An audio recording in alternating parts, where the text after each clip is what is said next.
बिस्मिल्लाहिर्रहमानिर्रहीम। अस्सलाम वालेकुम। हसन नसरुल्लाह को इजराइल ने मार दिया और जो बमबारी की है वो आप सबको पता है। लेकिन अब सूरत हाल बहुत ज़्यादा बदलने वाली है और अब टेस्ट है ईरान का कि उसने क्या करना है, क्योंकि सारे खित्ते में रूस ने ईरान को इस काबिल बना दिया है कि अगर लट से इजराइल हमला करता है या जो भी सूरत हाल होती है तो अपना बचाव भी कर सकते हैं। सीन ये हुआ है कि हसन नसरुल्लाह के मरने के बाद आज हंगामी दौरे पर रूस के प्राइम मिनिस्टर, प्रेसिडेंट नहीं, प्रेसिडेंट पुतिन है, रूस के प्राइम मिनिस्टर हंगामी दौरे पर ईरान पहुंचे हैं। इनका बड़ा अच्छा इस्तकबाल था। मुलाकात उन्होंने की है ईरान के प्रेसिडेंट से। अब ये दौरा इतना ज्यादा अहम है कि इस दौरे में कोई ट्रेड की बात नहीं हो रही। चाहे आपको प्रेस रिलीज में 1000 दफे कहा जाए ट्रेड, एनर्जी, फलाना फलाना, ये दौरा इसलिए हो रहा है कि रूस अब ये जानना चाह रहा है कि ईरान कहां पर खड़ा है। क्योंकि आज जो सूरत हाल हुई है, अमेरिका ने इन्फॉर्म किया है कि इजराइल ने हमें बता दिया है कि उसकी फौजें लिबनान में आज दाखिल होने वाली हैं और जैसे लिबनान में ऑपरेशन स्टार्ट होगा उसी वक्त ये अब शाम के बॉर्डर के ऊपर भी अपनी फौजें लेकर पहुंच गए हैं। तो इन्होंने फैसला किया है कि हमने लिबनान में भी दाखिल होना है, हमने शाम में भी दाखिल होना है और शाम में भी ये सारा काम होना है। अब असल में इस सारी सूरत हाल में रूस ने अपने सबसे अहम तरीन, पुतिन के बाद जो बंदा है, प्राइम मिनिस्टर को भेजा है कि इस सारी सूरत हाल में ईरान कहां पर खड़ा, वो अपनी पोजीशन जरा क्लियर कर दे।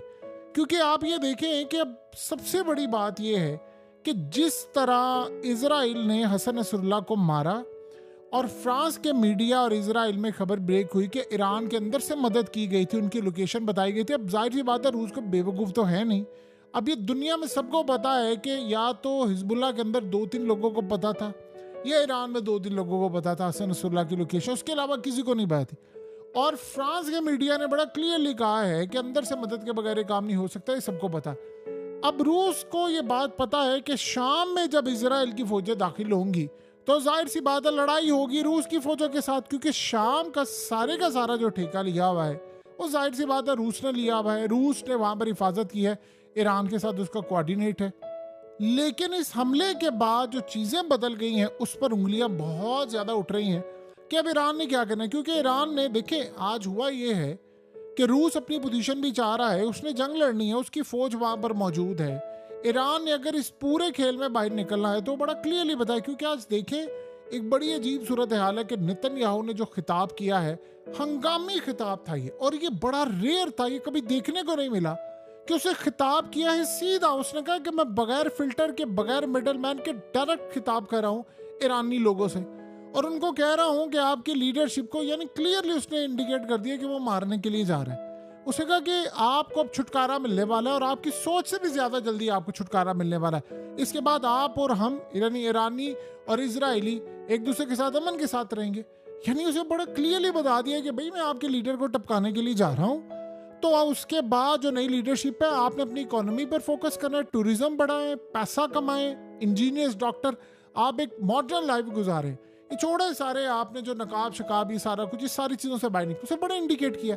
अब जाहिर सी बात है ये तकरीर जो है वो रूस में भी देखी गई है, सबको पता है।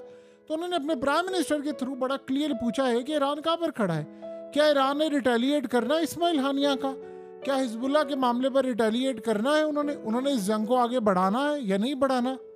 देखिए P-800 मिसाइल, ये याद रहे, वो आयतुल्लाह अली खामनाई के कहने पर रूस ने दिए थे और बहुत सारी चीजें अब नहीं मिल रही हैं। यानी यमन को जो टेक्नोलॉजी मिल रही है, आपको याद है कि पुतिन ने बात कही थी कि मैं हर उस फोर्स को आर्म करूंगा, यानी हथियार दूंगा जो हमारे खिलाफ अगर अमेरिका आता तो अमेरिका में खाली जो फोर्सेस हैं, यानी यमन को, लेबनान को, इराक को, हर जगह से। अब सीन ये है कि इस सारी सूरत हाल में सारे प्रॉक्सीज हैं ईरान की। अब ईरान में आप गौर करें तो लीडरशिप कौन सी मारी गई है, कासिम सुलेमानी। लीडरशिप कौन सी मारी गई है, हसन नसरुल्लाह, उसकी सारी जमात।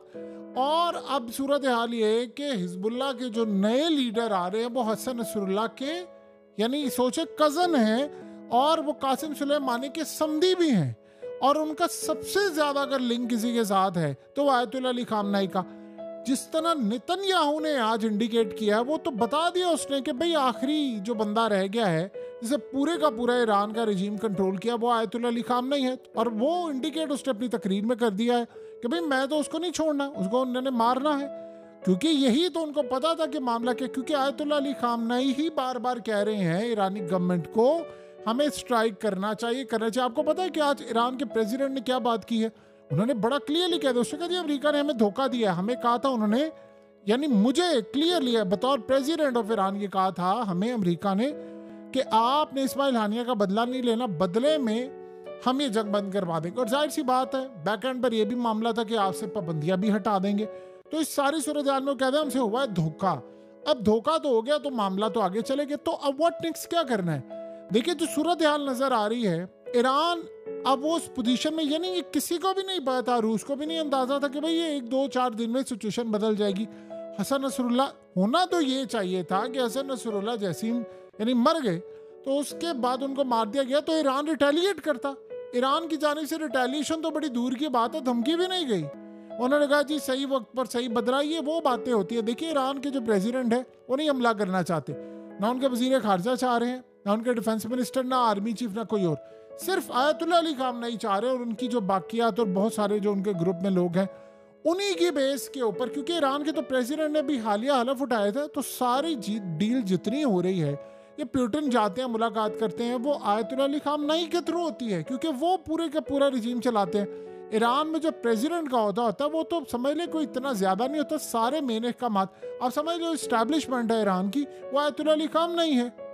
अब नेतन्याहू कह रहे हैं मैंने उनको माना, तो वो ये सूरत हाल बड़ी क्लियर जा रही है कि ईरान का स्टैंड क्या है, ईरान कहाँ पर खड़ा है। क्योंकि आपको पता है कि जो सारे Su-35 या S-400 ये सारा कुछ आयतुल्लाह अली खामनेई ने मंगवाया था। क्योंकि ईरान के जो प्रेसिडेंट थे उन्होंने तो उस वक्त इलेक्शन हो रहे थे तो नए आए, उनके तो ताल्लुकात भी किसी के साथ नहीं, इनके तो पहले डॉक्यूमेंट्स भी रिजेक्ट कर दिए थे।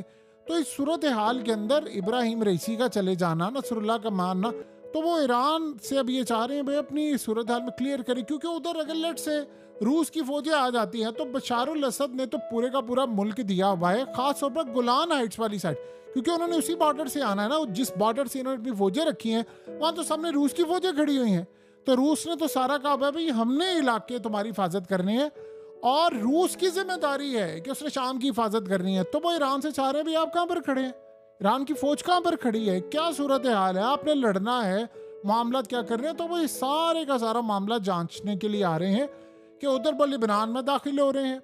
जाहिर सी बात है हिजबुल्लाह ने आज ऐलान किया है कि भाई हमारे फाइटर्स लड़ने को तैयार हैं, लेकिन अब ईरान के हवाले से लिबनान भी परेशान है कि भाई इस सारे मामले पर ईरान हमें कहीं नजर नहीं आ रहा। हिजबुल्लाह ने कहा कि ठीक है, ईरान ने आज ये बात जो कही है, उन्होंने कहा है कि हम पूरी तरह बैक कर दें हिजबुल्लाह को, लेकिन उनके पास इतनी फौजी ताकत है कि वो खुद लड़ सकते हैं और हमारी हर तरह से सपोर्ट उनको हासिल है। ये असल में होम्योपैथिक बयान होता है। आप ये बड़ा क्लियरली कह देते हैं कि ठीक है जी भाई आप लड़े, हम आपके साथ खड़े हैं, मजम्मत शतम्मत भी करेंगे। अचानक से इतना बड़ा चेंज आ जाना ये कभी किसी ने सोचा नहीं था।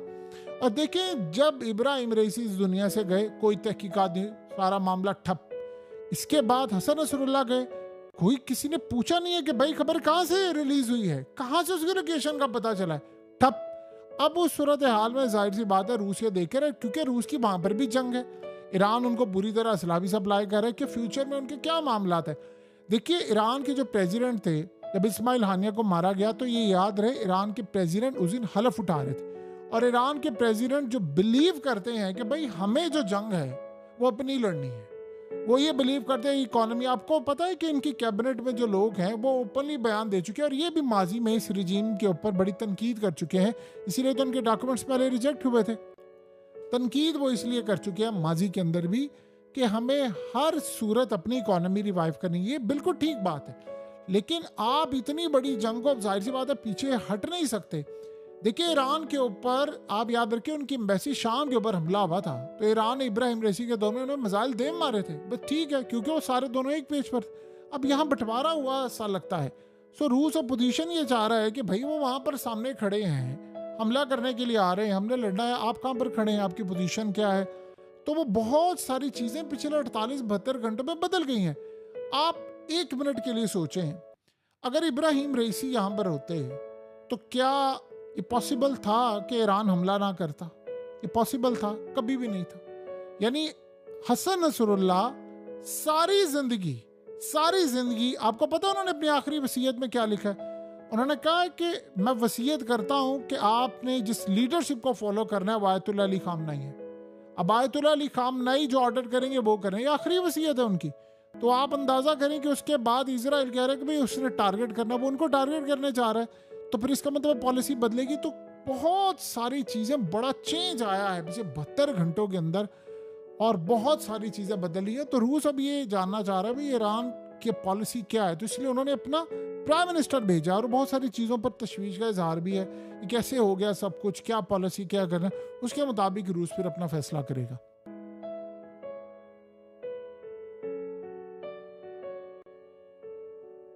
हकीकत टीवी को सब्सक्राइब करना मत भूलें, वीडियो को लाइक करें, शेयर करें और कमेंट सेक्शन में अपनी राय का इजहार ज़रूर करें।